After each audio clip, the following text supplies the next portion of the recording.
കർത്താവായ യേശുക്രിസ്തു കാൽവരി ക്രൂശിൽ വെച്ച് മരിക്കുന്നതിന് മുമ്പായി പറഞ്ഞ ആ 7 മൊഴികളെ കുറിച്ചായിരുന്നു നമ്മൾ ചിന്തിച്ചുകൊണ്ടിരുന്നത്, പഠിച്ചുകൊണ്ടിരുന്നത്.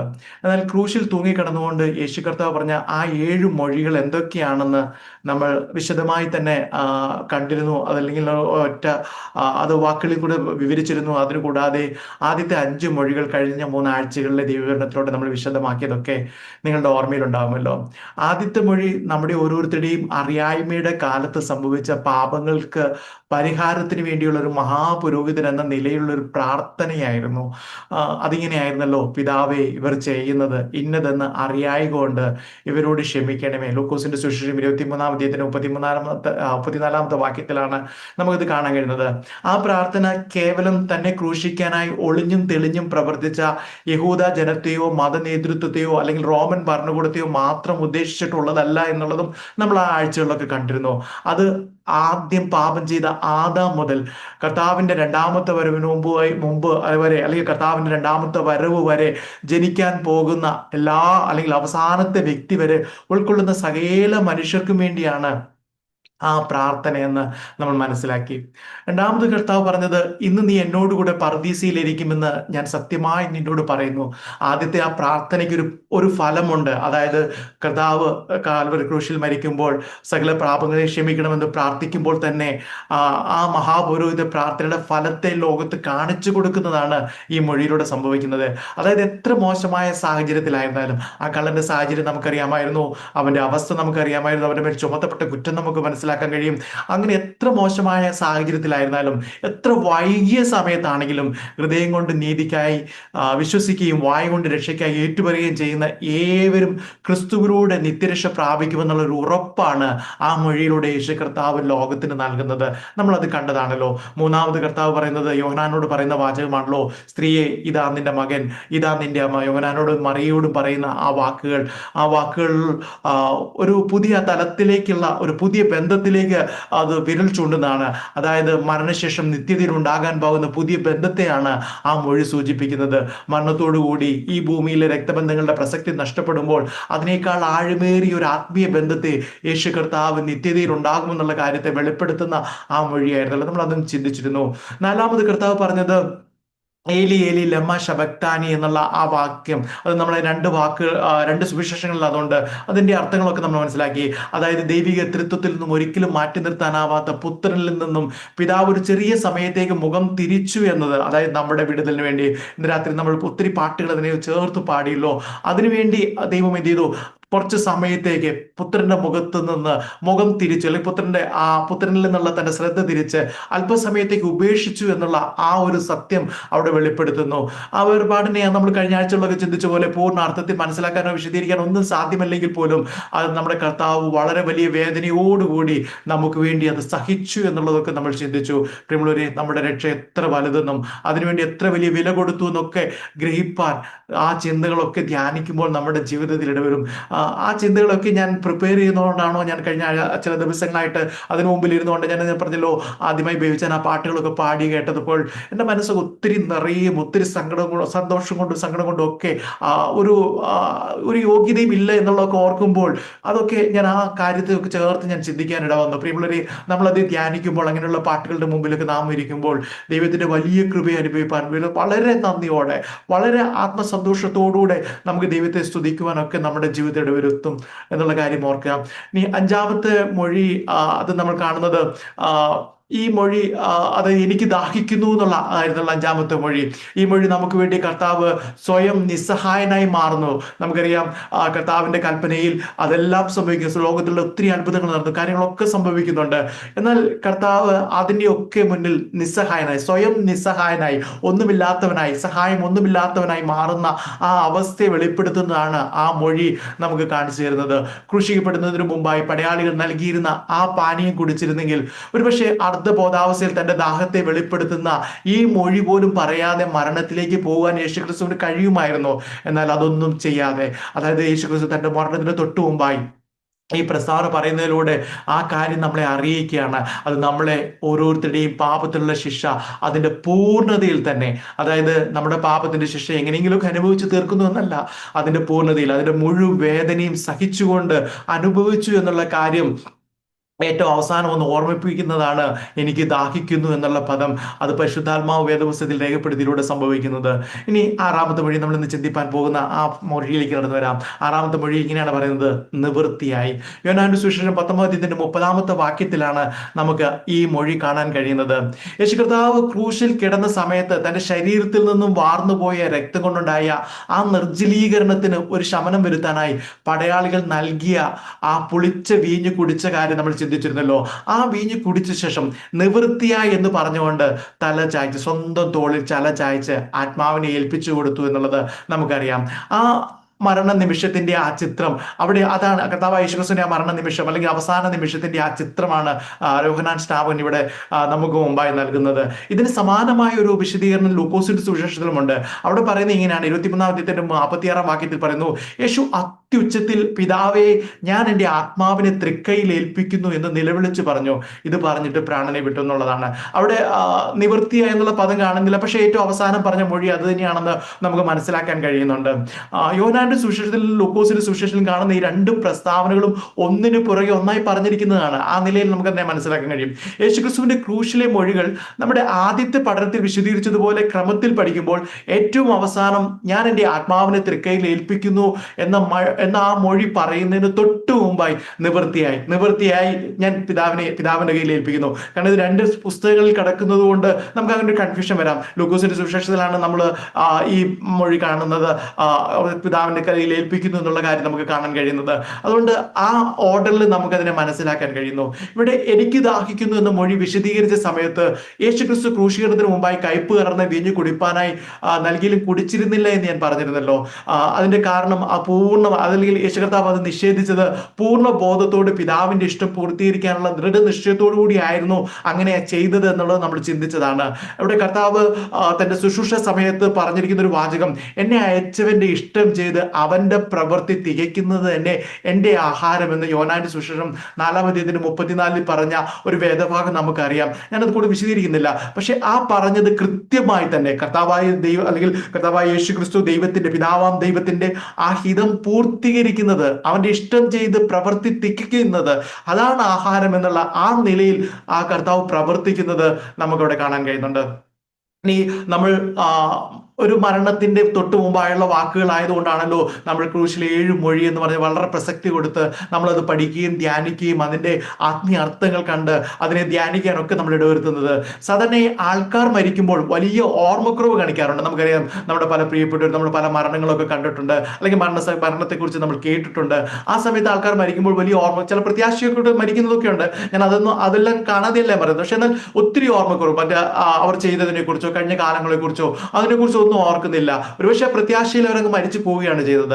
അങ്ങനെ വളരെ ഓർമ്മക്കുറവ് കാണിക്കുന്നതൊക്കെ നമുക്ക് കാണുന്നുണ്ട്. എന്നാൽ കർത്താവായ യേശുക്രിസ്തുവിന്റെ മരണ സമയത്ത് താൻ എന്താണ് പൂർത്തീകരിക്കുന്നതും അതിന്റെ വേദന എത്ര വലുതെന്നും അവൻ തന്റെ ശരീരത്തിലും മനസ്സിലും അറിഞ്ഞിരുന്നു എന്നുള്ളത് അത് കഴിഞ്ഞ ആഴ്ചകളിലൊക്കെ നമ്മൾ ചിന്തിച്ചു. അത് തന്നെയാണ് നിവൃത്തിയായി എന്നുള്ള പദങ്ങളിൽ നമുക്ക് മനസ്സിലാക്കാൻ കഴിയുന്നത്. സാധാരണ മരണവീടുകളിലൊക്കെ ശുശ്രൂഷകൾ പറയുന്ന ഒരു വാക്യമാണല്ലോ സഭാപ്രസംഗി 12-ാം അധ്യായത്തിന്റെ 7-ാമത്തെ വാക്യം.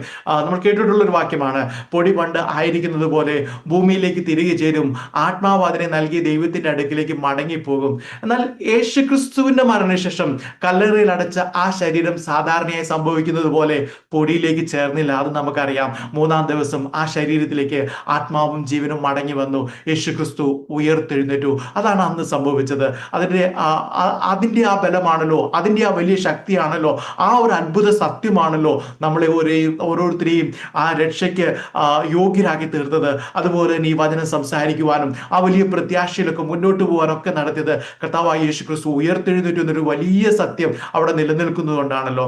ഇവിടെ യേശു കർത്താവിന്റെ ക്രൂശിലെ 6-ാമത്തെ മൊഴിയായി നമ്മൾ കണ്ട ആ നിവൃത്തിയായി എന്നതുകൊണ്ട് ഉദ്ദേശിക്കുന്നത് എന്താണെന്ന് അതിൽ ചില കാര്യങ്ങൾ കൂടെ നമുക്ക് പരിശോധിക്കാം.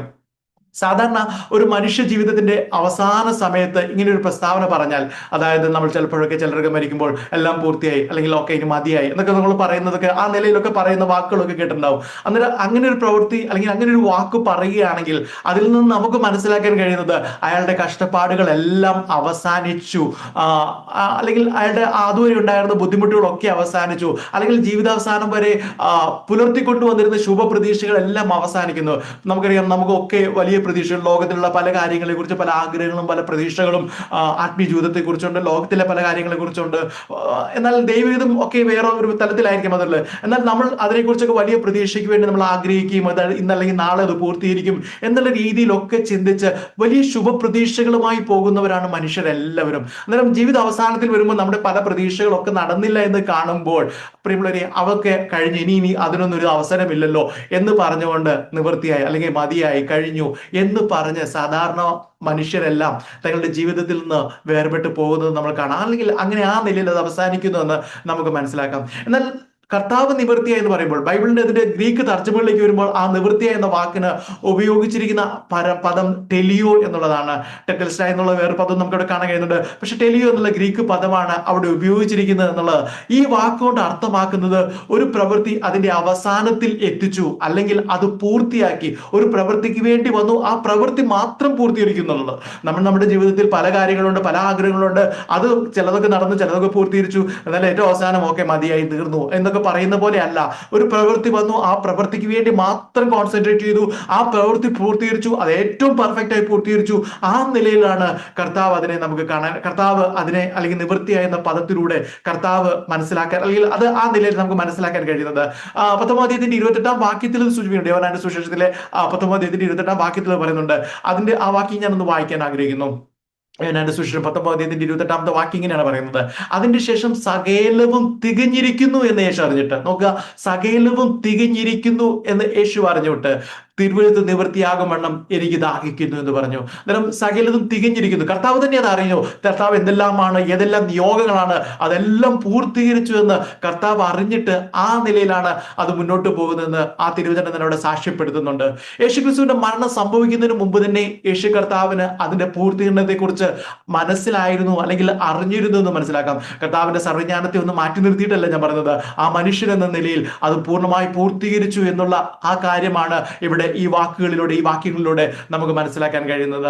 ക്രൂശിലെ 4-ാമത്തെ മൊഴിയായ എന്റെ ദൈവമേ നീ എന്നെ കൈവിട്ടത് എന്ന നിലവിളി, മനുഷ്യന് പകരമായുള്ള ആ ശിക്ഷ, അത് കർത്താവ് അല്പസമയത്തേക്ക് കർത്താവ് ഉപേക്ഷിക്കപ്പെട്ടു എന്നുള്ള കാര്യം നമ്മൾ ചിന്തിച്ചതാണ്. അന്നേരം ആ മനുഷ്യന് പകരമായിട്ടുള്ള ആ ശിക്ഷ പൂർണ്ണമായി താൻ അനുഭവിക്കുന്നു എന്നതിനെ വ്യക്തമാക്കുന്നതാണ്. നമ്മൾ ആ ഭാഗം കണ്ടതാണല്ലോ. അന്നേരം അത് പൂർത്തീകരിച്ചു, പൂർണ്ണമായും ആ ശിക്ഷ ഏറ്റെടുത്തു, അതിന് പരിഹാരം ഉണ്ടാക്കി എന്നുള്ള കാര്യം അവിടെ നിവർത്തുകയാണ്. പ്രിയരെ, ഇവിടെ നിവൃത്തിയായി എന്ന് യേശുക്രിസ്തു പറഞ്ഞപ്പോൾ അവസാനം വന്നിരിക്കുന്നു എന്ന് മാത്രമല്ല, മനുഷ്യനോടുള്ള അതുല്യമായ സ്നേഹം വെളിപ്പെടുത്താനുള്ള പിതാവിന്റെ ഇഷ്ടം ചെയ്യുന്ന ആ വലിയ പ്രവൃത്തി താൻ പൂർത്തിയാക്കി എന്നാണ് കർത്താവ് ഉദ്ദേശിക്കുന്നത്. പ്രിയമുള്ളവരെ, മനുഷ്യനോടുള്ള അല്ലെങ്കിൽ നമ്മളോട് ഓരോരുത്തരുമുള്ള പിതാവിന്റെ അതുല്യമായ സ്നേഹം, ഒരുപക്ഷെ ആരെങ്കിലും പറഞ്ഞ് കേട്ട് നാം അത് അറിഞ്ഞിരുന്നില്ലെങ്കിൽ ആ വലിയ സ്നേഹം നമുക്ക് നഷ്ടമായി പോകുമായിരുന്നു.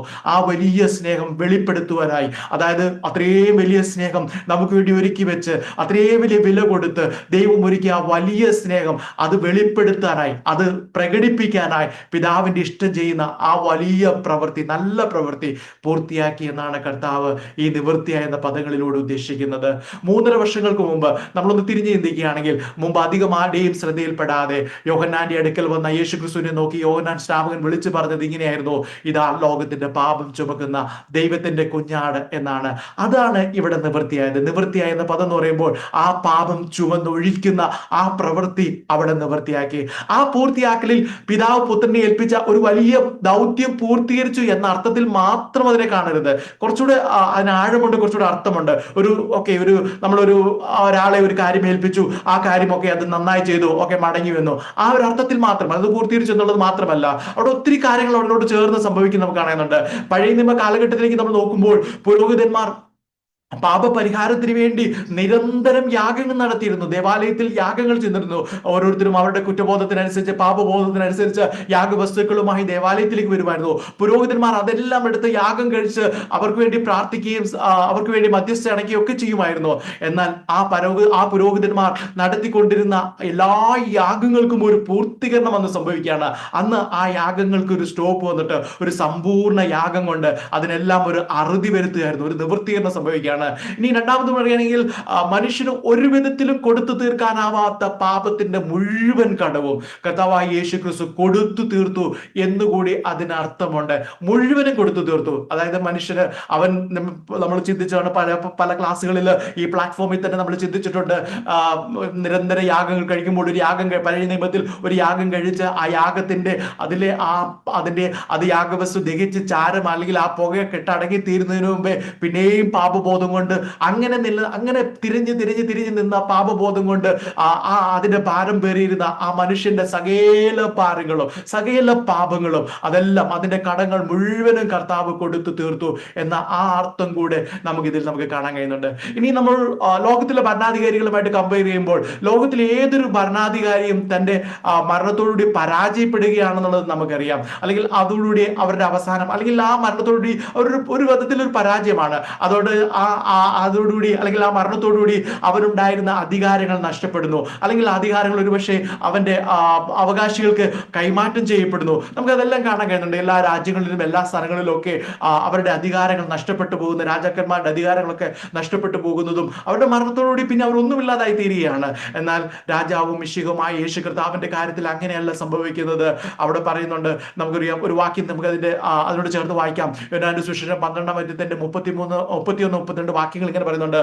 ഇപ്പോൾ ഈ ലോകത്തിന്റെ ന്യായവിധിയാകുന്നു. ഇപ്പോൾ ഈ ലോകത്തിന്റെ പ്രഭുവിനെ പുറത്ത് തള്ളിക്കളയും. ഞാനോ ഭൂമിയിൽ നിന്ന് ഉയർത്തപ്പെട്ടാൽ എല്ലാവരെയും എങ്കിലേക്ക് ആകർഷിക്കുമെന്ന് ഉത്തരം പറയും. ഇവിടെ ഭൂമിയിൽ നിന്ന് ഉയർത്തപ്പെടുക എന്നത് തന്റെ മരണത്തെ കാണിക്കുന്നത്. അതിന്റെ അടുത്ത വാക്യത്തിൽ അത് അവിടെ പറയുന്നുണ്ട്. ഇത് താൻ മരിപ്പാനുള്ള മരണവിധ സൂചിപ്പിച്ച് പറഞ്ഞത് എത്രയെന്ന് അതിന്റെ 33-ാമത്തെ വാക്യത്തിൽ അവിടെ വിവരിക്കുന്നുണ്ട്. യേശുക്രിസ്തു കാൽവറിയിലെ ക്രൂശിൽ ഉയർത്തപ്പെട്ടാൽ സകലരെയും കർത്താവിന്റെ അടുക്കിലേക്ക് ആകർഷിക്കുമെന്നാണ് ആ വചനം നമ്മെ അറിയിക്കുന്നത്. കർത്താവിന്റെ അടുക്കിലേക്ക്, അതായത് യഹൂദന്മാർക്ക് പുറമെയുള്ള എല്ലാ ജാതികളിലും എല്ലാ വംശത്തിലും വർഗത്തിലും ഉൾപ്പെട്ടവർ അവങ്കിലേക്ക് ആകർഷിക്കപ്പെടുമെന്ന എന്നാണ് ആ വാക്യം അല്ലെങ്കിൽ ആ വചനം നമ്മെ വെളിപ്പെടുത്തുന്നത്. അതാണ് നമ്മളെ അറിയിക്കുന്നത്. മരണശേഷവും യേശുക്രിസ്തു പൂർത്തിയാക്കിയ പ്രവൃത്തിയുടെ തുടർ പ്രവൃത്തികൾ തുടരുമെന്നതാണ് ആ ആകർഷിക്കപ്പെടും എന്ന് പറയുന്നതിലൂടെ വെളിപ്പെടുത്തുന്നത്. അത് ഞാൻ പറയുന്നത് ലോകത്തിലെ മുമ്പ് പറഞ്ഞതുപോലെ ലോകത്തിലെ ഏതെങ്കിലും ഒരു ഭരണാധികാരികളിലോ അല്ലെങ്കിൽ ഏതെങ്കിലും ഉന്നത സ്ഥാനങ്ങളിൽ ഇരിക്കുന്ന ഒരു വ്യക്തിയുമായിട്ടോ ഒരു വിധത്തിലും കമ്പയർ ചെയ്യാൻ കഴിയാത്തത്ര ആ നിലയിൽ അത് പൂർത്തിയാക്കി അതിന് തുടർ ഫലങ്ങളുമുണ്ട് ആ പൂർത്തിയാക്കൽ എന്ന് നമുക്ക് മനസ്സിലാക്കേണ്ടതുണ്ട്. യേശുക്രിസ്തുവിന്റെ പുനരുദ്ധാനത്താൽ ക്രിസ്തുവിന്റെ സ്വന്തം ശരീരം എന്നതുപോലെ ദൈവമാകെ വളരെ പ്രാധാന്യമുള്ള ദൈവജനങ്ങളുടെ ഒരു പുതിയ സമൂഹം ഉണ്ടാകുന്നതാണ് അടുത്തതായി സംഭവിക്കുന്നത്. നമുക്കറിയാം, നാം ഓരോരുത്തരും രക്ഷിക്കപ്പെട്ടപ്പോൾ, നാം ദൈവമക്കളായി തീരുന്നപ്പോൾ, നമ്മളൊരു ക്രിസ്തുവിന്റെ ശരീരം എന്ന നിലയിൽ നമ്മെ അത്ര വിലയേറിയ നിലയിൽ ബൈബിൾ അല്ലെങ്കിൽ വേദപുസ്തകം നമ്മെ കാണിക്കുന്നുണ്ട്. അത്ര വിലയേറിയ ആ നിലയിലാണ് കാണിക്കുന്നത്. ക്രിസ്തുവിന്റെ സ്വന്തം ശരീരം എന്ന നിലയിലാണ് ആ സഭയെക്കുറിച്ച് വർണ്ണിക്കുന്നത്. അന്നേരം അത്രയും വിലയേറിയ നിലയിലുള്ള ഒരു ദൈവജനങ്ങളുടെ ഒരു പുതിയ സമൂഹത്തെ രൂപമെടുക്കുവാൻ ആ പൂർത്തിയാക്കലിലൂടെ അതിൻ്റെ തുടർ പ്രവർത്തനങ്ങളാണ്, തുടർ ഫലങ്ങളാണ് എന്ന് നമുക്ക് മനസ്സിലാക്കണോ. പ്രിയമുള്ളവരെ, വിശ്വസിച്ച് ജീവരക്ഷ പ്രാപിക്കുന്ന ഓരോ വ്യക്തികളും ആത്മാവ് വസിക്കുന്ന ദൈവത്തിന്റെ മന്ദിരം എന്ന നിലയിൽ ആത്മാവിനാൽ ശക്തിപ്പെട്ട ദൈവത്തിന്റെ ആലയമായി മാറ്റപ്പെടുന്നു എന്നുള്ള ഒരു വലിയ സത്യം കൂടെ ആ നിവൃത്തിയാക്കലിൽ അല്ലെങ്കിൽ ആ പൂർത്തിയാക്കലിൽ സംഭവിക്കുന്നു എന്നുള്ള കാര്യം കൂടെ നാം അറിയുക. കർത്താവായ യേശുക്രിസ്തു ഈ ഭൂമിയിലെ തന്റെ ശുശ്രൂഷ സമയത്ത് തന്റെ മരണത്തെക്കുറിച്ച് യഹൂദ മത നേതാക്കന്മാരോട് പറഞ്ഞ ഒരു വേദഭാഗം ഇതിനോട് ചേർത്ത് ഞാൻ വായിക്കട്ടെ. യോഹന്നാന്റെ സുവിശേഷം 2-ാമത്തെ 19-ാമത്തെ വാക്യത്തിൽ ഇങ്ങനെ പറയുന്നുണ്ട്, യേശു അവരോട്, ഈ മന്ദിരം പൊളിപ്പീൻ, ഞാൻ 3 ദിവസത്തിനകം അതിനെ പണിയുമെന്ന് ഉത്തരം പറഞ്ഞു. നമുക്ക് ഒരു പരിചിതമായ ഒരു വേദഭാഗമാണ്. അവിടെ പറഞ്ഞത് കേട്ടപ്പോൾ അവർ ചിന്തിച്ചത് യെരുശലേം ദേവാലയം പൊളിച്ചു പണിയുന്നതിനെ കുറിച്ചാണ് യേശുക്രിസ്തു പറയുന്നതെന്നാണ് ആ മത നേതൃത്വങ്ങൾ അല്ലെങ്കിൽ ആ പരീക്ഷന്മാർ, ആ പ്രമാണിമാരൊക്കെ ചിന്തിച്ചത്. എന്നാൽ യേശു കർത്താവ് മന്ദിരം എന്ന് പറഞ്ഞത് തന്റെ സ്വന്തം ശരീരത്തെ കുറിച്ചായിരുന്നു. ആ സ്വന്തം ശരീരം ആ മന്ദിരം പൊളിക്കുന്നതിന്റെ ഫലം അല്ലെങ്കിൽ അത് പൊളിച്ചു പണിയുന്നതിന്റെ ഫലമായി അല്ലെങ്കിൽ കർത്താവ് പറഞ്ഞതുപോലെ അത് പൂർത്തീകരിക്കുന്നതിന്റെ ഫലമായി ദൈവത്തിന്റെ ആത്മാവ് വസിക്കുന്ന നിരവധി മന്ദിരങ്ങളും അവയിൽ ഉൾപ്പെടുന്ന വേർതിരിക്കപ്പെട്ട ഒരു സഭയും ഉണ്ടായി എന്ന് നമുക്ക് മനസ്സിലാക്കാം. ഞാനത് വിശദീകരിച്ചതാണല്ലോ. പ്രിയമുള്ളവരെ, നമ്മുടെ ചുറ്റുപാടുകളിൽ തന്നെ പലരുടെയും അവസാന നിമിഷങ്ങൾ നമ്മൾ കാണുകയും കേൾക്കുകയും ഒക്കെ ചെയ്തിട്ടുണ്ടായിരിക്കുമല്ലോ. ഞാൻ മുമ്പ് സൂചിപ്പിച്ചിരുന്നല്ലോ, അതിൽ അനേകരും തങ്ങളുടെ ജീവിതം യഥാർത്ഥത്തിൽ പൂർത്തീകരിക്കാൻ കഴിയാത്തവരാണ്. അതായത് കർത്താവ് നിവൃത്തിയായി എന്ന് പറയുമ്പോൾ അത് പൂർത്തീകരിക്കുന്നത് ഒരു ചില തുടർ ഫലങ്ങളുമായി എന്ന നിലയിൽ ആ നിലയിൽ പൂർത്തീകരിക്കാൻ കഴിയാത്ത നിലയിലാണ് അനേകർ തങ്ങളുടെ ജീവിതം അവസാനിപ്പിക്കുന്നത്. ഇവിടെ പൂർത്തീകരിക്കാൻ കഴിയാത്തവർ എന്ന് പറയുന്നത് ഞാൻ നമ്മൾ പെട്ടെന്ന് ചിന്തിക്കരുത് ആയുസ് എത്താതെ അല്ലെങ്കിൽ ചെറിയ പ്രായത്തിൽ തന്നെ മരിച്ചു പോകുന്നവരെ കുറിച്ച്, അങ്ങനെയല്ല, ആ അർത്ഥത്തിലല്ല അവിടെ പറയുന്നത്. അത് യേശു കർത്താവ് കാൽവരി ക്രൂശിൽ പൂർത്തീകരിച്ച ആ രക്ഷാ പദ്ധതി പ്രയോജനമാക്കാതെ പോകുന്നവരെ കുറിച്ചാണ്. അവിടെ ഒരു നല്ല പദ്ധതിയുണ്ട്, അല്ലെങ്കിൽ നല്ല ഒരു രക്ഷാ പദ്ധതിയുണ്ട്, ജീവരക്ഷ പ്രാപിക്കുവാനുള്ള ഒരു നല്ല മാർഗമുണ്ട്. അതിന് വില കൊടുക്കേണ്ടതില്ല. വിശ്വസിച്ച് നമുക്ക് ഓരോരുത്തർക്കും സൗജന്യമായി അത് പ്രാപിക്കാനുള്ള ഒരു നല്ല അവസരമുണ്ട്. അത് പ്രയോജനമാക്കാതെ, അത് ഉപയോഗപ്പെടുത്താതെ പോകുന്ന ഒരു വലിയ കൂട്ടരെ കുറിച്ചാണ് ആ ജീവിതം യഥാർത്ഥത്തിൽ പൂർത്തീകരിക്കാത്തവർ എന്ന് പറയുന്നത്. അതിൽ ക്രൈസ്തവരും അക്രൈസ്തവരും ഉൾക്കൊള്ളുന്നുണ്ട്. ക്രൈസ്തവ നാമത്തിലുള്ളവരും അതിൽ ഉൾപ്പെടുന്നു എന്നുള്ളത് ഒരു വലിയ ദുഃഖ സത്യമാണ്. അതുപോലെ അക്രൈസ്തവരായിട്ടുള്ളവരും അതിൽ, അല്ലെങ്കിൽ കർത്താവിനെ അറിയാത്തവരും ആ നിലയിൽ അതിൽ ഉൾപ്പെടുന്നു എന്നുള്ളതാണ് യാഥാർത്ഥ്യം. താലന്തുകളുടെ ഉപമ പഠിപ്പിച്ചപ്പോൾ താലന്തുകൾ വീതിച്ച ആ ഉപമ നമ്മൾ പരിചയമായ ഒരു ഉദാഹരണമാണല്ലോ, ഒരു ഉപമയാണല്ലോ. അതിൽ ഒരു താലന്ത് കിട്ടിയവൻ അവൻ അത് കുഴിച്ചിട്ടു എന്ന് പറയുന്ന ആ വേദഭാഗവും അതിന്റെ അർത്ഥങ്ങളൊക്കെ നമ്മൾ കേട്ടിട്ടുള്ളതാണല്ലോ. ഏറ്റവും അവസാനം ആ ഒരു താലന്ത് കിട്ടിയവൻ യജമാനന്റെ അടുക്കൽ വന്നത് അവനൊരു പൂർത്തിയാക്കാത്ത ഒരു ജീവിതവുമായാണ്. അവന്റെ ജീവിതം അവനെ ഏൽപ്പിച്ചിരുന്ന ആ ചുമതലകൾ ഒന്നും പൂർത്തിയാക്കാൻ കഴിയാത്ത നിലയിൽ അവൻ അവിടെ മടങ്ങി വരുന്നു എന്നുള്ളതാണ്. പ്രിയമുള്ളവരെ, ആ വിലയേറിയ ആ താലന്തിനെ പ്രയോജനപ്പെടുത്താൻ കഴിയാതെ പോകുന്നവർ നിർഭാഗ്യവാന്മാരാണെന്ന് ആ വേദഭാഗം വായിക്കുമ്പോൾ അതിന്റെ അവസാനങ്ങളിൽ അവനോടുള്ള ന്യായവിധികളും അവനോടുള്ള ആ ദൈവത്തിന്റെ വാക്കുകളും യജമാനന്റെ വാക്കുകളും ഒക്കെ കേൾക്കുമ്പോൾ നമുക്ക് മനസ്സിലാക്കാൻ കഴിയും. അത് വലിയ നിർഭാഗ്യമാണ്. ലോകത്തിലെ ഏറ്റവും വലിയ നിർഭാഗ്യ അവസ്ഥ അത് തന്നെയാണെന്ന് നമുക്ക് മനസ്സിലാക്കാൻ കഴിയുന്നുണ്ട്. യേശു കർത്താവ് പൂർത്തിയാക്കിയ ആ വലിയ രക്ഷയെ ഏറ്റവും വലിയ ഗൗരവത്തോട് തന്നെ നമുക്ക് അവകാശമാക്കുവാൻ നമ്മുടെ ജീവിതത്തിൽ ദൈവം ഇടവരുത്തട്ടെ. അതിനായുള്ള പ്രാർത്ഥനയും അതിനായുള്ള ഒരു വലിയ സമർപ്പണവും നമ്മുടെ ജീവിതത്തിൽ ഉണ്ടാകട്ടെ. കർത്താവിന്റെ പ്രത്യക്ഷതയിൽ നല്ലവനും വിശ്വസ്തനുമായ ദാസനെ എന്ന് പറയുന്ന ഒരു വലിയ പ്രശംസ തേടുവാൻ പരിശുദ്ധാത്മാവിന്റെ സഹായത്തിന് പ്രാർത്ഥിക്കാം. പ്രിയമുള്ളവരെ, കർത്താവ് അത് പൂർത്തീകരിച്ചിട്ടുണ്ട്. ഇനി പരിശുദ്ധാത്മാവ് നമ്മളോട് കൂടെയുണ്ട് അതിനെ അവകാശമാക്കുവാൻ, അതിനെ സ്വന്തമായി അതിന്റെ എല്ലാ അവകാശങ്ങളും അത് പ്രാപിക്കുവാനൊക്കെ പരിശുദ്ധാത്മാവ് നമുക്ക് സഹായമായി ഉണ്ടെന്നുള്ള ഒരു വലിയ സത്യമുണ്ടല്ലോ. അതും ഉണ്ട്. നമുക്ക് നമ്മുടെ ദൈവസന്നിധിയെ സമർപ്പിച്ചുകൊണ്ട് നമുക്കത് പ്രാപിക്കുവാനും മുന്നോട്ട് പോകാനും ഒക്കെ നമ്മുടെ ജീവിതത്തിൽ ഇടവരുത്തട്ടെ. നമുക്കറിയാം, അപ്പോസ്തലനായ പൗലോസിന്റെ അവസാന നാളുകളിൽ പറഞ്ഞതുപോലെ, ഞാൻ നല്ല പോർ പൊരുതു, ഓട്ടം തികച്ചു, വിശ്വാസം കാത്തു, ഇനി നീതിയുടെ കിരീടം എനിക്കായി വെച്ചിരിക്കുന്നു, അത് നീതിയുള്ള ന്യായാധിപതിയായ കർത്താവ് ആ ദിവസത്തിൽ എനിക്ക് നൽകും. എനിക്ക് മാത്രമല്ല, അവന്റെ പ്രത്യക്ഷതയിൽ പ്രിയം വെച്ച ഏവർക്കും കൂടെ. നമുക്ക് വളരെ പരിചിതമായ, നമ്മൾ എപ്പോഴും കേൾക്കാറുള്ള ഈ തിരുവചനം, പ്രിയമുള്ളവരെ, ആ ഒരു പ്രത്യാശ അത് പ്രാപിക്കാൻ നമുക്ക് കഴിഞ്ഞത് കർത്താവ് സകലതും പൂർത്തിയാക്കിയത് കൊണ്ടാണ്. ആ പൂർത്തിയാക്കിയതിന്റെ ഫലം കൊണ്ടാണ്, ആ വലിയ പ്രത്യാശ നമ്മൾ നിറയുന്നത്. ഇന്ന് രാത്രി നമ്മൾ ഈ കർത്താവിന്റെ ഈ ക്രൂശിലെ വാക്കുകൾ ഞാൻ ധ്യാനിക്കുമ്പോൾ, പ്രിയമുള്ളവരെ, ആ പ്രത്യാശ നമ്മളിൽ ഉണ്ടോ എന്നുള്ളത് നോക്കി പാർത്തുകൊണ്ടിരിക്കുന്ന ഒരു പദം, അത് പ്രത്യാശയ്ക്കായി ആ നിലയിലുള്ള ഒരു പ്രത്യാശ നമുക്കുണ്ടോ എന്നുള്ളത് നമുക്ക് നമ്മളെ തന്നെ പരിശോധിപ്പാൻ ദൈവം ഇടവരുത്തട്ടെ. യേശു കർത്താവ് ക്രൂശിൽ കിടന്നുകൊണ്ട് നിവൃത്തിയായി നരളി ചെയ്യുമ്പോൾ അതൊരു പുതിയ കാലഘട്ടത്തിലേക്കുള്ള ഒരു വാതിൽ തുറക്കുകയും കൂടിയായിരുന്നു എന്നുള്ളത് നമ്മൾ കണ്ടല്ലോ. പ്രിയമുള്ളവരെ, ആ പുതിയ വാതിൽ, അല്ലെങ്കിൽ പുതിയൊരു യുഗത്തിന്റെ വാതിലായിരുന്നു. ഞാൻ മുമ്പ് പറഞ്ഞ പോലെ പഴയ നിയമ ആ കാലഘട്ടത്തിൽ യാഗങ്ങൾ ഉണ്ടായിരുന്നു, ദേവാലയത്തിന് അടുത്ത് ചെല്ലാൻ പറ്റില്ലായിരുന്നു. അതുപോലെ തിരുനിവാസത്തിന്റെ അടുക്കിലേക്കോ അല്ലെങ്കിൽ ആ പ്രാകാരത്തിന് അപ്പുറത്തേക്ക് സാധാരണ ജനങ്ങൾ എത്താൻ കഴിയില്ലായിരുന്നു. പുരോഹിതന്മാർക്ക് പോലും അതിവിശുദ്ധ സ്ഥലത്തേക്ക് കടന്നു ചെല്ലാൻ ബുദ്ധിമുട്ടായിരുന്നു. മഹാപുരോഹിതന് പോലും ആഴ്ചയിൽ അല്ലെങ്കിൽ ആണ്ടിൽ ഒരിക്കൽ മാത്രമേ അവിടെ കടന്നു ചെല്ലാൻ കഴിയുമുള്ളായിരുന്നു. പ്രിയമുള്ളവരെ, അങ്ങനെയൊക്കെയുള്ള ആ അവസ്ഥയിൽ നിന്ന് പുതിയൊരു വാതിൽ, പുതിയൊരു യുഗത്തിലേക്ക് നിവൃത്തികരിച്ച് അല്ലെങ്കിൽ നിവൃത്തിയാക്കി പുതിയൊരു യുഗത്തിലേക്ക് കർത്താവ് വാതിൽ തുറന്നു തന്നത് നീതീകരണത്തിന്റെ ഒരു യുഗത്തിലേക്ക്, നീതീകരണത്തിന്റെ ഒരു അനുഭവത്തിലേക്കാണ് കർത്താവ് നടത്തുന്നത്. അതുപോലെ സ്വാതന്ത്ര്യത്തിലേക്കാണ് കർത്താവ് നടത്തുന്നത്. അതുപോലെ വീണ്ടെടുപ്പിന്റെ ആ സന്തോഷങ്ങളിലേക്കാണ് കർത്താവ് കൈപിടിച്ച് നമ്മളെ ആനയിക്കുന്നത്, ആ നിവൃത്തിയാക്കുന്നതിലൂടെ. അതുപോലെ തന്നെ ദൈവിക വാക്തത്വങ്ങളിൽ പങ്കു ലഭിക്കുന്നതിന്റെ ഒക്കെ ഒരു പുതുയുഗമാണ് കർത്താവ് നിവൃത്തിയാക്കുന്നതിലൂടെ തുറന്നു വന്നത് എന്നുള്ളത് അത് നാം മനസ്സിലാക്കുക, നാം ഓർക്കുക, നാം ദൈവത്തെ സ്തുതിക്കുക. ആ നിലയിൽ കർത്താവിനെ മഹത്വപ്പെടുത്തുവാൻ നമ്മുടെ ജീവിതത്തിൽ വരുത്തട്ടെ. കർത്താവ് നിവൃത്തിയായി എന്ന് പറയുമ്പോൾ പ്രിയമുള്ളവരെ, അതുകൊണ്ട് നിവൃത്തിയാകുകയല്ല, അത് നമുക്കൊരു ആരംഭം കൂടിയാണ്. നമുക്കും നമ്മുടെ ജീവിതത്തിൽ അത് പൂർത്തിയാക്കി ആ ആരംഭം പൂർത്തീകരിപ്പാൻ, ആ വലിയ പ്രത്യാശയുടെ വലിയ ഉടമകളായി തീരുവാനുള്ള നല്ല അവസരങ്ങൾ കർത്താവ് എല്ലാ നിലയിലും ഒരുക്കി തന്നിട്ടുള്ളത്. അത് ഏറ്റവും നന്നായി പ്രയോജനപ്പെടുത്തുവാൻ നമ്മുടെ ജീവിതത്തിൽ ദൈവം വരുത്തട്ടെ. ഇനി നമുക്ക് അവസാനത്തെ ആ മൊഴിയോടെ ചിന്തിച്ചിട്ട് ഇന്നത്തെ ഫാൻ കൺക്ലൂഡ് ചെയ്യാനായിട്ട് ആഗ്രഹിക്കുന്നു. 7ാമത്തെ മൊഴി ഇങ്ങനെ പറയുന്നുണ്ട്: പിതാവേ, ഞാൻ എൻ്റെ ആത്മാവിനെ തൃക്കൈയിൽ ഏൽപ്പിക്കുന്നു.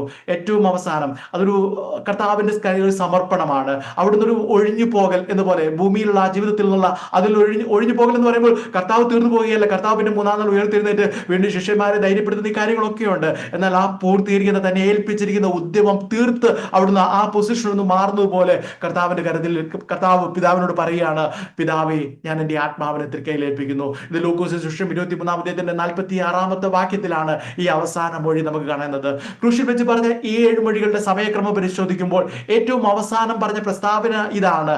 ഈ നിലയിൽ നമുക്ക് മനസ്സിലാക്കാൻ കഴിയുമല്ലോ. പിതാവേ ഞാൻ എൻ്റെ ആത്മാവിനെ തൃക്കൈയിൽ ഏൽപ്പിക്കുന്നത് പറഞ്ഞ് തന്റെ പ്രാണനെ വിട്ടതായാണ് അവിടെ ലൂക്കോസ് രേഖപ്പെടുത്തുക. അതുകൊണ്ട് ഇത് ഏറ്റവും അവസാനം പറഞ്ഞ മൊഴിയെന്ന് നമുക്ക് മനസ്സിലാക്കാം.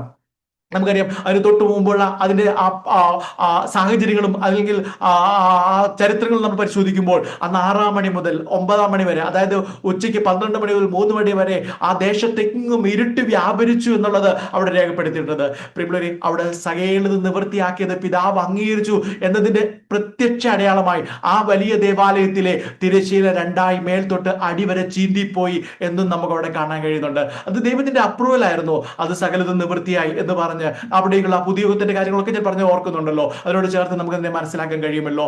ദൈവത്തിനും മനുഷ്യവർഗത്തിനും ഇടയിലുള്ള തടസ്സം നമ്മുടെ മധ്യസ്ഥനായ യേശുക്രിസ്തുവിന്റെ പ്രവർത്തനത്തിലൂടെ നീക്കം ചെയ്യപ്പെട്ടതിന്റെ അതിന്റെ ഏറ്റവും ശക്തമായ ഒരു അടയാളമായിരുന്നു എന്നുള്ളത് അടയാളമായിരുന്നു ആ തിരശ്ശീല മേൽത്തൊട്ട് അടിവരെ കീറിപ്പോയത് എന്നുള്ളത് നമ്മൾ മനസ്സിലാക്കാം. അതായത് ആ കർത്താവിന്റെ മധ്യസ്ഥത അത് പൂർണ്ണ പ്രാപ്തിയിലെത്തി എന്നുള്ളതിനെ കൂടെ തെളിയിക്കുന്നതായിരുന്നു. 2ാം ആദാം എന്ന നിലയിൽ യേശു പാപത്തിന്റെയും മരണത്തിന്റെയും അശുദ്ധാത്മാവിന്റെയും ശക്തികളെ ക്രൂശിൽ പരാജയപ്പെടുത്തിയിട്ടാണ് പിതാവിന്റെ കരങ്ങളിലേക്ക് ഏൽപ്പിക്കുന്നത്. ഇവിടെ പിതാവേ ഞാൻ എൻ്റെ ആത്മാവിനെ നിന്റെ കയ്യിൽ ഏൽപ്പിക്കുന്നത് യേശുവിന്റെ അവസാന വാക്കുകൾ അതെടുത്തിരിക്കുന്നത് അതൊരു പഴയ നിയമ പ്രവചന പൂർത്തീകരണം കൂടി തന്നെയാണ്. സങ്കീർത്തനം 31-ാമത്തെ 5-ാമത്തെ വാക്യത്തിൽ നിന്നാണ് ആ വാക്കുകൾ എടുത്തിരിക്കുന്നതെന്ന് മനസ്സിലാക്കാൻ കഴിയും. പിന്നെ ഈ സങ്കീർത്തനത്തിലെ 31-ാം സങ്കീർത്തനത്തിലെ ആദ്യ 5 വാക്യങ്ങൾ ദൈവിക വിടുതലിന് വേണ്ടിയുള്ള ഒരു പ്രാർത്ഥനയാണ്. ദാവീദ് രാജാവിന്റെ പ്രാർത്ഥനയാണ്.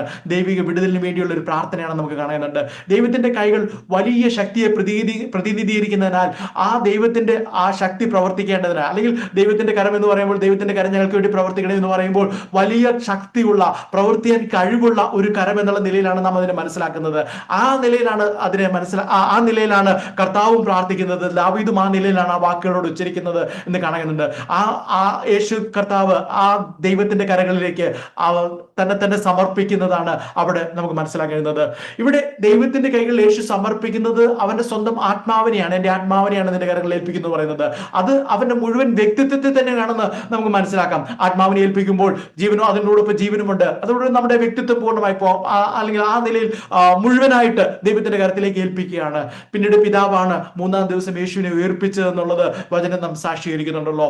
ഈ സമർപ്പണത്തിൽ, അതായത് പിതാവിന്റെ കരത്തിലേക്ക് ഏൽപ്പിക്കുന്നതിലൂടെ അവസാന നിമിഷത്തിൽ പിതാവിന്റെ കരങ്ങളിലേക്ക് തന്റെ ആത്മാവിനെ ഏൽപ്പിക്കുന്നതിലൂടെ ചിലത് നമുക്കും പകർത്താനുണ്ട്, നമുക്കും മനസ്സിലാക്കാനുള്ള ചില കാര്യങ്ങളാണ്. നമ്മളൊക്കെ നിസ്സഹായരാണ്, നമുക്കൊക്കെ പല പരിമിതികളുണ്ട്. നിസ്സഹായരായ നമ്മളുടെ ഓരോരുത്തരുടെയും ജീവിതത്തെ ഒരു പൂർത്തീകരണത്തിൽ എത്തിക്കാൻ തീർച്ചയായും നമുക്ക് ദൈവത്തിന്റെ അനുഗ്രഹം വേണമെന്നുള്ളത് നാം മനസ്സിലാക്കണം. അത് ഈ വാക്കുകൾ നമ്മൾ ധ്യാനിക്കുമ്പോൾ അതിനോടുള്ള ചേർന്നുള്ള മറ്റ് തിരുവചന ഭാഗങ്ങളോട് ചേർത്ത് നമ്മൾ പഠിക്കുമ്പോൾ നമുക്ക് ഗ്രഹിക്കാൻ കഴിയാവുന്ന ഒരു സത്യമാണ്.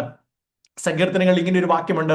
89-ാം അധ്യായത്തിന്റെ 13-ാമത്തെ വാക്യം ഇങ്ങനെ പറയുന്നു, നിനക്ക് വീര്യമുള്ളൊരു ഭുജമുണ്ട്, നിന്റെ കൈ ബലമുള്ളതും നിന്റെ വലം കൈ ഉന്നതവുമാവുന്നു. ദൈവത്തെക്കുറിച്ച് പറയുന്നതാണ്. ദൈവത്തിന് വീര്യമുള്ള, വലിയ വീര്യം പ്രവർത്തിക്കാൻ കഴിയുന്ന ഒരു ഭുജമുള്ള ഒരു ദൈവത്തെയാണ് നാം ആശ്രയിക്കുന്നത്. അവന്റെ കൈ വലിയ ബലമുള്ളതും അവന്റെ വലം കൈ ഉന്നതവുമാകുന്നു എന്ന് സങ്കീർത്തനക്കാരൻ പറയുന്നു. എന്നെ കേൾക്കുന്ന കർത്താവിൽ പ്രിയരെ, നമുക്ക് ഓരോരുത്തർക്കും ആശ്രയിക്കാനും സമർപ്പിക്കാനുമുള്ളത് ഈ കർത്താവിന്റെ കരങ്ങളിൽ തന്നെയാണ്. ഈ വീര്യമുള്ള ഭുജത്തിൽ, ഈ ബലമുള്ള കരത്തിൽ, ഉന്നതമായ ഈ വല്ലങ്കരത്തിലാണ് നമുക്കും ആശ്രയിക്കാനുള്ളത്. പ്രിയമുള്ളവരെ, അവിടെ തന്നെയാണ് നാം ആശ്രയിക്കേണ്ടത്.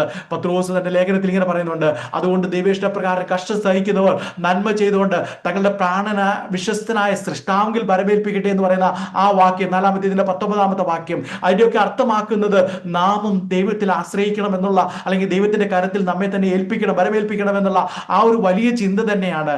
നമ്മൾ ദൈവത്തിന്റെ കരങ്ങളിൽ വരവേൽപ്പിക്കുക എന്നൊക്കെ പറയുമ്പോൾ ഒരു കാര്യം നാം ഓർക്കുക, നമ്മൾ നമ്മുടെ ജീവിതത്തിന്റെ അവസാന നിമിഷത്തിൽ നമ്മുടെ മരണക്കിടക്കയിൽ വെച്ച് ചെയ്യുന്ന ഒന്നല്ല ഇങ്ങനെ ഒരു ഭരമേൽപ്പിക്കൽ. കർത്താവായ യേശു ക്രിസ്തു പറഞ്ഞത് അവസാന നിമിഷത്തിൽ എന്റെ ആത്മാവിനെ തൃക്കരത്തിൽ ഏൽപ്പിക്കുന്നു എന്ന് പറയുന്നത് പോലെ നമ്മുടെയൊക്കെ ജീവിതത്തിൽ എങ്ങനെയെങ്കിലുമൊക്കെ ജീവിച്ചിട്ട് ഏറ്റവും അവസാനം എന്റെ കർത്താവെ നിന്റെ കരത്തിൽ ഞാൻ ഏൽപ്പിക്കുന്നു എന്ന് പറഞ്ഞ അങ്ങനെയുള്ള ആ ഒരു ആശയമല്ല ഇവിടെ പകർന്നിരുന്നത് എന്നുള്ളത് നാം മനസ്സിലാക്കുക. നമ്മുടെ കർത്താവായ യേശു ക്രിസ്തു ക്രൂശിൽ മാത്രമല്ല ജീവിതത്തിലുടനീളം ദൈവത്തിൽ തന്നെ ഏൽപ്പിച്ചു എന്നാണ് നമുക്ക് മനസ്സിലാക്കാൻ കഴിയുന്നത്. എല്ലാ കാര്യത്തിലും പിതാവിലാണ് ആശ്രയിച്ചിരിക്കുന്നത്. തനിക്ക് വേണ്ടി താൻ ഒന്നും ചെയ്തിരുന്നില്ല, പക്ഷെ തനിക്ക് വിശന്നപ്പോൾ ഒന്നും താൻ ചെയ്തിരുന്നില്ല, അങ്ങനെ പല കാര്യങ്ങൾ ദാഹിച്ചപ്പോൾ താൻ ഒന്നും ചെയ്തിരുന്നില്ല എന്നൊക്കെ നമുക്കറിയാം. അതിനെക്കുറിച്ചുള്ള ഒത്തിരി പ്രസംഗങ്ങൾ, ഒത്തിരി ദൈവവചനങ്ങൾ നമ്മുടെയൊക്കെ ഓർമ്മയിൽ പെട്ടെന്ന് തന്നെ വരുന്നുണ്ടല്ലോ. അത് കർത്താവായ യേശു ക്രിസ്തു എല്ലാം പിതാവിൽ സമർപ്പിച്ചുകൊണ്ട് പിതാവിന്റെ ഇഷ്ടം മാത്രം പൂർത്തീകരിക്കുന്നവനായി ആ ഒരു നിലയിൽ തന്നെ, ആ ഒരു മധ്യസ്ഥൻ എന്ന നിലയിൽ തന്നെ പൂർണ്ണമായി നിലനിന്നുകൊണ്ട് പിതാവിന്റെ ഇഷ്ടം മനുഷ്യരെ അറിയിച്ച് മനുഷ്യർക്ക് വേണ്ടി കടങ്ങളെ ഏറ്റെടുക്കുന്ന ആ ഒരു നിലയിൽ തന്നെ മുന്നോട്ട് പോകുന്നത് നമുക്ക് കാണാൻ കഴിയുന്നുണ്ട്. പ്രിയമുള്ളവരെ, ഇവിടെ നമുക്കും കർത്താവ് പറഞ്ഞതുപോലെ സകലതും ദൈവത്തിന്റെ കരത്തിൽ ഏൽപ്പിക്കാൻ, അത് നമ്മുടെ ആയുസ് മുഴുവൻ അല്ലെങ്കിൽ നമ്മുടെ ജീവിതകാലം മുഴുവൻ നമുക്ക് അങ്ങനെ കഴിഞ്ഞിട്ടില്ലെങ്കിൽ, നമുക്ക് അങ്ങനെ വരമേൽപ്പിക്കാൻ ദൈവത്തിന്റെ കരത്തിലേക്ക് നമ്മളെ തന്നെ സമർപ്പിക്കാൻ കഴിഞ്ഞിട്ടില്ലെങ്കിൽ, മരണസമയത്തും നമുക്ക് നമ്മെ തന്നെ ദൈവത്തിൽ ഭരമേൽപ്പിക്കാൻ കഴിയില്ല എന്നുള്ളതും നാം മനസ്സിലാക്കണം. അത് അല്ലെങ്കിൽ ആ അവസാന നിമിഷത്തിൽ നമ്മളെ കൊണ്ട് പറ്റില്ല ആ ഒരു നിലയിൽ അങ്ങനെ. കാരണം ആ ഒരു വലിയ പ്രത്യാശയില്ലെങ്കിൽ, ആ ഒരു ആത്മധൈര്യമില്ലെങ്കിൽ, ആ പ്രാഗൽഭ്യമില്ലെങ്കിൽ, ആ രക്ഷാബോധം നമ്മുടെ ഉള്ളിലില്ലെങ്കിൽ, പ്രിയമുള്ളവരെ, നമുക്കൊരിക്കലും പിതാവേ ഞാൻ ഈ ലോകം വിടുന്നു, നിന്റെ കരങ്ങളിലേക്ക് വരുന്നു, അല്ലെങ്കിൽ നിന്റെ അടുക്കിലേക്ക് വരുന്നു എന്ന് പറഞ്ഞ വലിയ പ്രത്യാശയോട് ഈ ലോകത്തിൽ നിന്ന് വിട്ടുപോകാൻ നമ്മളെ കൊണ്ട് കഴിയുന്നില്ല.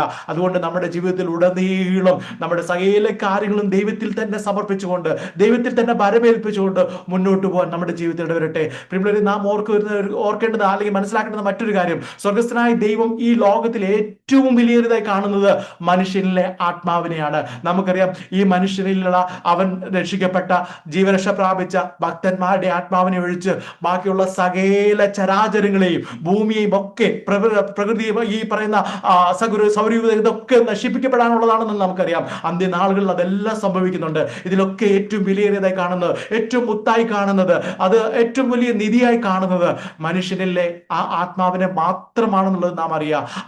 അതിന് ആ നിലയിലുള്ള വില, അല്ലെങ്കിൽ അത്രയും വലിയ വില, അല്ലെങ്കിൽ സർവ്വലോകത്തെക്കാളും വലിയൊരു വിലയുള്ളതായി ആ ആത്മാവ് മാറുന്നത് ക്രിസ്തുവിന്റെ ക്രൂശ് മരണ പുനരുദ്ധാനത്തിൽ വിശ്വസിച്ച് ജീവരക്ഷ പ്രാപിക്കുന്നതിലൂടെയാണ്. അങ്ങനെ ജീവരക്ഷ പ്രാപിക്കുന്ന ആ ഓരോ ഭക്തന്മാരുടെ ജീവിതത്തിലാണ്, അവരുടെ ആത്മാവിനാണ് ആ വില. അല്ലെങ്കിൽ നശിച്ചു പോകുന്ന ആത്മാക്കൾക്ക് ദൈവസന്നിധിയിൽ അത്രയും വിലയില്ല. അവർ നശിക്കപ്പെട്ട് നിത്യരക്ഷാവിധിക്ക് വേണ്ടി വിധിക്കപ്പെട്ടവരായി അത് മാറുകയാണ്. പ്രിയമുള്ളവരെ, നാം അത്രയും വിലയുള്ളതായി മാറുന്നത് രക്ഷിക്കപ്പെടുന്നതുകൊണ്ടാണ്. ഈ കർത്താവിൽ വിശ്വസിച്ച് നിത്യജീവൻ പ്രാപിക്കുന്നതിലൂടെയാണ്. നമ്മുടെ ഓരോരുത്തരുടെയും ഉള്ളിൽ ക്രിസ്തുയേശുവിനാൽ പുനരുജ്ജീവിക്കപ്പെട്ട ആത്മാവിനെ അവസാന നാൾ വരെയും സംരക്ഷിക്കേണ്ടിയിരിക്കുന്നു, അല്ലെങ്കിൽ അതിനെ നാം കാക്കേണ്ടിയിരിക്കുന്നു, വിശുദ്ധിയിൽ സൂക്ഷിക്കേണ്ടിയിരിക്കുന്നു. അതിനുവേണ്ടി നാം എന്ത് ചെയ്യും? അതിന് സകലത്തിലും എല്ലാ കാര്യത്തിലും നമ്മൾ ദൈവത്തിൽ തന്നെ ആശ്രയിക്കണം, ദൈവത്തിനോട് ചേർന്നിരിക്കണം, ദൈവത്തിന്റെ ആലോചനകളെ കേൾക്കണം, ദൈവത്തിന്റെ ഹിതത്തിൽ തന്നെ നാം മുന്നോട്ട് പോകേണ്ടതുണ്ട്. പ്രിയമുള്ളവരെ, ഇവിടെ നമുക്ക് പിന്തുടരുവാൻ ഒരു മാതൃക കർത്താവ് കാണിച്ചു തന്നിട്ടുണ്ട്. അത് ക്രൂശിൽ മരണം വരെയും അവൻ പിതാവിനെ അനുസരിച്ചു. പിതാവിന്റെ ഹിതങ്ങൾ മാത്രമാണ്. മരണത്തിന് ശേഷം, മരണത്തിനോട് ചേർന്ന് ഏറ്റവും അവസാനവും അത് പിതാവിന്റെ കരത്തിലേക്ക് ഏൽപ്പിക്കുന്ന ഒരു വലിയ മാതൃക നമുക്ക് കാണാൻ കഴിയുന്നുണ്ട്. ആ നിലയിലാണ് അത് മുന്നോട്ട് പോകുന്നത് എന്ന് നമ്മൾ മനസ്സിലാക്കാൻ കഴിയുന്നുണ്ട്. ദൈവം അങ്ങനെ ക്രൂശിന്റെ മരണത്തിന്റെ അവസാനം വരെ അനുസരിച്ചതിനാൽ ദൈവം അവനെ അത്യധികം ഉയർത്തി. എല്ലാ നാമത്തിനും മുകളിലുള്ള നാമം കർത്താവിന് നൽകി എന്നുള്ള കാര്യം നമുക്കറിയാം. ആ വാക്കുകൾ അതിന്റെ വിശദീകരണങ്ങളൊന്നും പറയേണ്ട ആവശ്യമില്ല, നമുക്കത് മനസ്സിലാക്കുന്നുണ്ട്. അതുപോലെ നമുക്കും ഒരു ദൈവത്താൽ ഒരു മഹത്വം പ്രാപിക്കേണ്ടതിന്, ദൈവത്താൽ ഒരു തേജസ് പ്രാപിക്കേണ്ടതിന് ദൈവം നമ്മളെയും കരുതിയിരിക്കുന്നു, ദൈവം നമുക്കായി ഒരുക്കിയിരിക്കുന്നു എന്നുള്ളത് നാം ഓർക്കുക. യേശുവിന്റെ നാമത്തിൽ സ്വർഗത്തിലും ഭൂമിയിലും ഭൂമിക്ക് കീഴിലുള്ള എല്ലാ മുട്ടുകളും അടങ്ങുകയും പിതാവായ ദൈവത്തിന്റെ മഹത്വത്തിനായി യേശു ക്രിസ്തു കർത്താവാണെന്ന് എല്ലാ നാവും ഏറ്റുപറയുന്ന ഒരു സന്ദർഭം വരുമെന്നുള്ളതൊക്കെ നമുക്കറിയാം. പ്രിയമുള്ളവരെ, അതുപോലെയുള്ള ആ മഹത്വത്തിൽ പ്രവേശിപ്പാൻ, അതിൽ സന്തോഷിപ്പാനുള്ള അവസരത്തിനായാണ് ദൈവം നമ്മളെ കുറിച്ചും ആഗ്രഹിക്കുന്നത്. യേശു കർത്താവിന്റെ ക്രൂശിൽ 7 മൊഴികളും തീർച്ചയായും വലിയ പ്രാധാന്യമുള്ള ദൈവത്തിന്റെ പ്രവൃത്തികളെ വിളിച്ചറിയിക്കുന്നത് തന്നെയാണ്. ഒത്തിരി ആഴമായ പേഴ്സണലായിട്ട് ധ്യാനിക്കുമ്പോൾ, അതുപോലെയുള്ള ഒത്തിരി അതിനെക്കുറിച്ചുള്ള പല ആർട്ടിക്കിൾസ് വായിക്കുമ്പോൾ, പല പ്രസംഗങ്ങൾ കേൾക്കുമ്പോൾ ഒത്തിരി ആഴമേറിയ ചിന്തകളൊക്കെ നമുക്ക് ഇതിൽ നിന്ന് പ്രാപിക്കാനുള്ളതുണ്ട്. പ്രിയമുള്ളവരെ, അതിനെ ധ്യാനിക്കുന്നതിലൂടെ നമ്മുടെ ജീവിതത്തിലും അതിന്റെ പ്രാധാന്യം ഒട്ടും തന്നെ നഷ്ടപ്പെടാതെ ദൈവം നിറവേറ്റുന്ന ഒരു പൂർണ്ണതയുള്ള ജീവിതം നയിക്കാനുള്ള കൃപയ്ക്കായി നമുക്കും പ്രാർത്ഥിക്കാം. ദൈവവചനങ്ങൾ നമ്മെ എല്ലാവരെയും അനുഗ്രഹിക്കുമാറാകട്ടെ. ആമേൻ.